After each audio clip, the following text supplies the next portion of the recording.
Hey everybody, what's up and welcome back to today's video guys. And today guys, I'm going to be showing you how to change your PayPal password. This is a very simple thing to do, so make sure that you watch this quick and easy video till the very end and follow my steps correctly so you can make sure this works the same for you and you can do this yourself.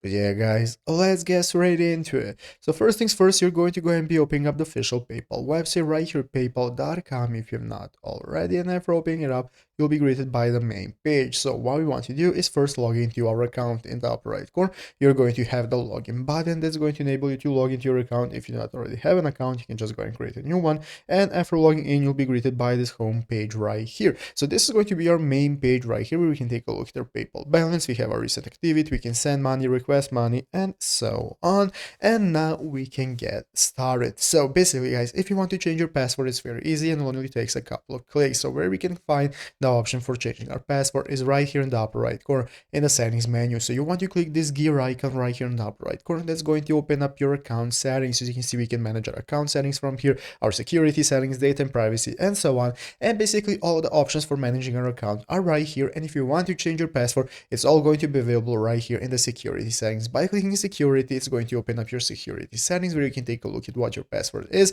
You can go ahead and change it from there. So just click on change password option in your security settings. From there, you can go ahead and input your new password that you want to use and go ahead and get started with selecting the new password, confirming it, and after that, it's going to be applied. So I hope this video was helpful. If it was, make sure to leave a like, subscribe to the channel. So guys, thanks for watching. Take care and bye.